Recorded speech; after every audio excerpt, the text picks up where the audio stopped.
परिचय। आमतौर पर आंकड़े तालिका के रूप में भी दिखाए जा सकते हैं। आंकड़ों का सचित्र प्रस्तुतिकरण आलेख कहलाता है। इस अध्याय में हम आयत चित्र और रेखा आलेख के बारे में पढ़ेंगे। आलेख को अच्छी तरह से समझाने के लिए समाचार चैनल और पत्रिकाएं आलेख का उपयोग करती हैं। आलेख से बड़ी आसानी से समझा जा सकता है। ये पाई चार्ट है जिसमें एक पत्रिका की दुनिया भर के विभिन्न देशों में बिक्री की तुलना की गई है। इस तरह हम देखते हैं कि आलेख हमारे जीवन में कितनी अहम भूमिका निभाते हैं।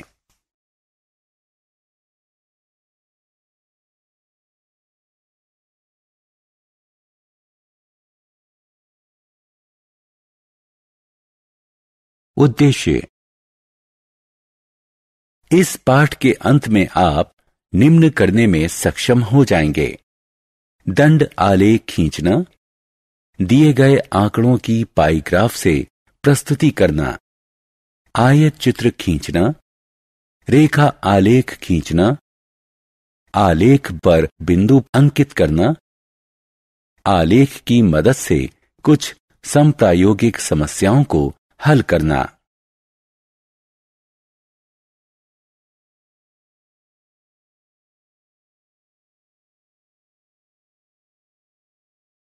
आलेख प्रस्तुति। दंड आलेख। यहां सांख्यिकी आंकड़ों को सचित्र, समान चौड़ाई वाले कई ऊर्ध्वाधर या क्षैतिज आयताकार स्तंभ जो एक दूसरे से समान अंतर पर हैं के द्वारा दिखाया गया है। स्तंभ आलेख में तिमाही, छमाही और सालाना परीक्षाओं में दिव्या की उपलब्धि दिखाई गई है। इससे हमें साल भर की उपलब्धि की तुलना करने में मदद मिलती है।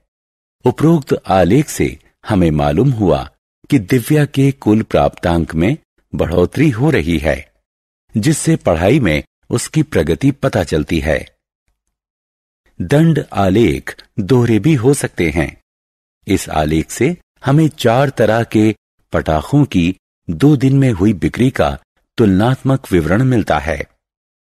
उपरोक्त आलेखों में पहला आलेख एक छात्रा की 3 परीक्षाओं की तुलना दिखाता है। दूसरा आलेख 2 दिन में हुई 4 तरह के पटाखों की बिक्री दिखाता है।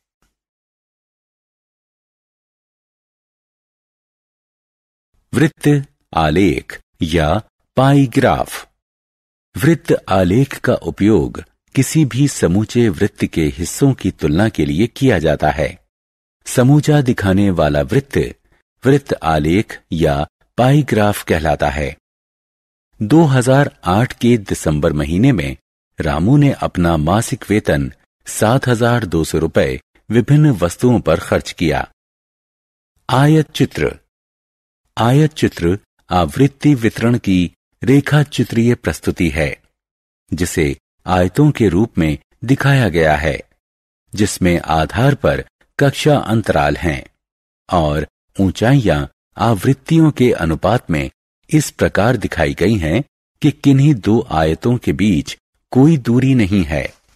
नीचे दिखाई गई तालिका में एक प्रवेश परीक्षा में 100 छात्रों के प्राप्तांक बताए गए हैं।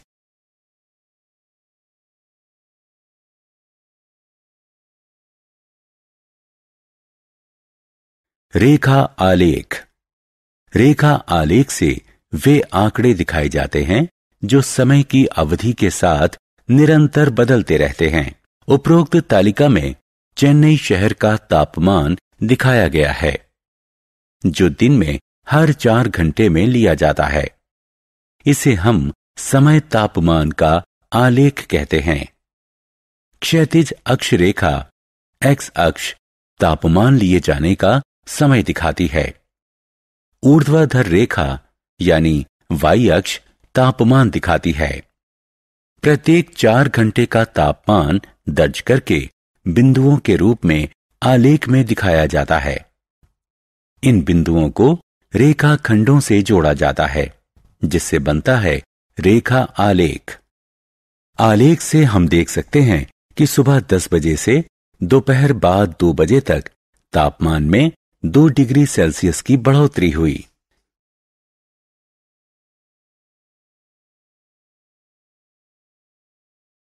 उदाहरण, यह एक साइकिल सवार का स्थिति समय आलेख है। आलेख में उन पलों का समय दिखाया गया है जब साइकिल सवार ने अनदेखी होने पर अपनी गति बदल दी। आलेख देखकर हम उस एक पल में साइकिल सवार की स्थिति का पता लगा सकते हैं। किस समय वो किस जगह पर किस गति से जा रहा था, उसने कितनी दूरी तय की, यहां तक कि वो किस दिशा में गया। इस तरह खंड ए बी से हमें पता चलता है कि साइकिल सवार ने 5 मीटर प्रति सेकंड की गति से 20 सेकंड में 100 मीटर की दूरी तय की। खंड बीसी से पता चलता है कि साइकिल सवार 100 मीटर का फासला तय करने के बाद रुका। खंड सीडी में हम देखते हैं कि साइकिल सवार और तेज गति से आगे बढ़ा और 20 सेकंड में उसने 200 मीटर की दूरी तय कर ली। इसका अर्थ यह हुआ कि वो 10 मीटर प्रति सेकंड की रफ्तार से जा रहा था। खंड डी ई में हम पाते हैं कि साइकिल सवार 20 सेकंड के लिए रुका और खंड ई एफ से पता चलता है कि साइकिल सवार मुड़ा और 20 सेकंड बाद उसी जगह पहुंच गया जहां से उसने यात्रा शुरू की थी। वो 15 मीटर प्रति सेकंड की निरंतर गति से साइकिल चला रहा था।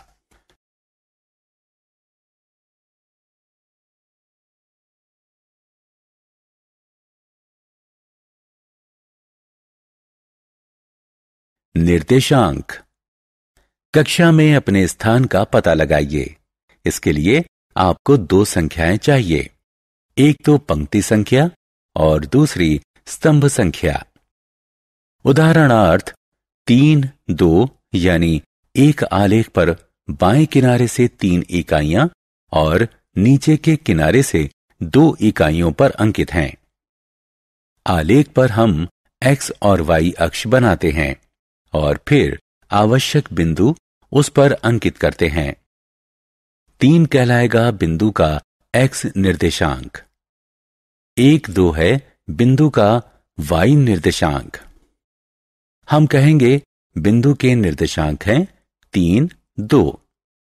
हमेशा पहली संख्या x निर्देशांक को दर्शित करती है और दूसरी संख्या y निर्देशांक को।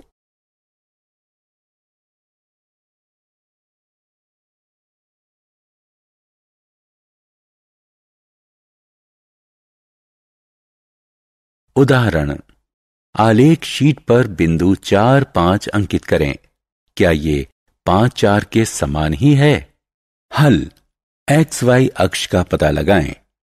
O 0, 0 से शुरू करें।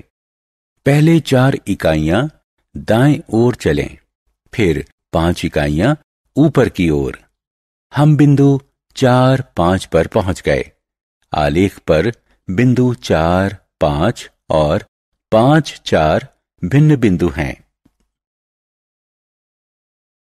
रेखा आलेख।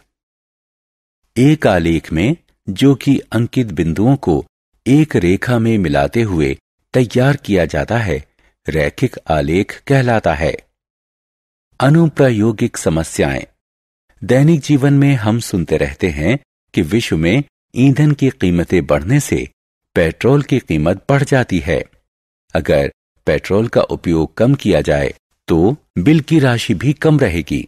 इसका अर्थ हुआ कि एक मात्रा का दूसरी मात्रा पर असर पड़ता है। पेट्रोल का बिल पेट्रोल की मात्रा पर निर्भर है। हम कहेंगे कि पेट्रोल की मात्रा स्वतंत्र चर है और पेट्रोल बिल की राशि उसका आश्रित चर है। ऐसी राशियों के संबंध को हम आलेख द्वारा भी प्रदर्शित कर सकते हैं। उदाहरण, मात्रा तथा मूल्य। नीचे दी गई तालिका चावल और उसके मूल्य की मात्रा बताती है। ये आंकड़े दिखाने के लिए आलेख तैयार करें। चावल की किलोग्राम संख्या को एक्स अक्ष यानी क्षैतिज अक्ष पर 1 इकाई बराबर 5 किलोग्राम से चिन्हित कीजिए। चावल के मूल्य को वाई अक्ष यानी ऊर्ध्वाधर अक्ष पर 1 इकाई बराबर 100 रुपए से चिन्हित कीजिए। बिंदुओं को अंकित करें। 10, 300, 15, 450, 20, 600 और 25, 750। बिंदुओं को जोड़ें। आलेख मूल के बीच से गुजरेगा। मान लीजिए हम 17 किलोग्राम चावल का मूल्य जानना चाहते हैं, तो क्षैतिज अक्ष पर 17 ढूंढें। फिर 17 से गुजरते ऊर्ध्वाधर अक्ष का अनुसरण करें जब तक कि वो आलेख P पर ना मिल जाए। P से एक क्षैतिज रेखा लें और 475 पर ऊर्ध्वाधर अक्ष से जोड़ दें। ये मिलन बिंदु 17,475 आपका उत्तर है। ये एक ऐसी परिस्थिति का आलेख है जिसमें दो राशियां समानुपात में हैं। ये आलेख हमेशा रैखिक ही होगा। उदाहरण, मूल और साधारण ब्याज। एक बैंक वरिष्ठ नागरिकों को उनकी जमा राशि पर 11% साधारण ब्याज देता है। जमा राशि और उस पर अर्जित ब्याज के बीच संबंध दिखाने वाला आलेख बनाएं। 500 रुपए के निवेश पर मिलने वाला वार्षिक ब्याज। 88 रुपए वार्षिक साधारण ब्याज अर्जित करने के लिए आपको कितना निवेश करना होगा? हल। क्षैतिज अक्ष पर रुपए का निवेश एक्स में अंकित करें। यहां 1 इकाई बराबर 100 रुपए है। ऊर्ध्वाधर अक्ष पर ब्याज के रुपए को वाई अंकित करें। यहां 1 इकाई बराबर 10 रुपए है। बिंदु 555, 666, 777, 888, 999, 1110 अंकित करें। अब इन बिंदुओं को जोड़ दें। 500 रुपए एक्स अक्ष पर हमें मिलेगा 55 रुपए ब्याज वाई अक्ष पर। वाई अक्ष पर 88 रुपए होने पर जमा राशि होगी 800 रुपए एक्स अक्ष पर। उदाहरण, समय और दूरी। अक्षय किसी कार को लगातार 40 किलोमीटर प्रति घंटा की रफ्तार से चला सकता है।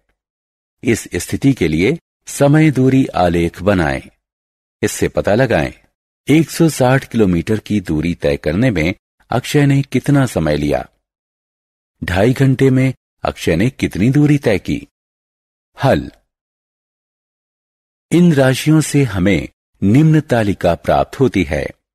पैमाना एक्स अक्ष 1 इकाई बराबर 1 घंटा, वाई अक्ष 1 इकाई बराबर 40 किलोमीटर। क्षैतिज अक्ष समय दर्शाते हैं। ऊर्ध्वाधर अक्ष दूरी दर्शाते हैं। 1 40, 2 80, 3 120, 4 160 तथा 5 200 बिंदुओं को अंकित कीजिए। बिंदुओं को मिलाइए, हमें एक रैखिक आलेख प्राप्त होता है। ऊर्ध्वाधर अक्ष पर 160 किलोमीटर क्षैतिज अक्ष के 4 घंटे के अनुपात में है। क्षैतिज अक्ष का 2.5 घंटा ऊर्ध्वाधर अक्ष के 100 किलोमीटर के अनुपात में है। इसलिए 160 किलोमीटर की दूरी अक्षय ने 4 घंटे में तय की और 2.5 घंटे में वो 100 किलोमीटर की दूरी तय कर सकेगा। सारांश। आइए हमने जो कुछ सीखा है उसे संक्षेप में दोहराएं। आंकड़ों की सचित्र प्रस्तुति आलेख कहलाती है। दंड आलेख का उपयोग श्रेणियों के बीच तुलना के लिए किया जाता है। किसी समूचे के हिस्सों की तुलना करने के लिए वृत्त आलेख पाईग्राफ का उपयोग किया जाता है। आयत चित्र लगातार अंतराल वाले आंकड़ों के लिए दंड आलेख होता है। रेखा आलेख में वो आंकड़े दिखाए जाते हैं जो समय के साथ बदलते रहते हैं। अंकित बिंदुओं को मिलाने पर प्राप्त आलेख एक सरल रेखा होती है। आलेख पर एक बिंदु अंकित करने के लिए हमें x और y निर्देशांकों की जरूरत पड़ती है। हम रेखा आलेख के माध्यम से समानुपात दिखा सकते हैं।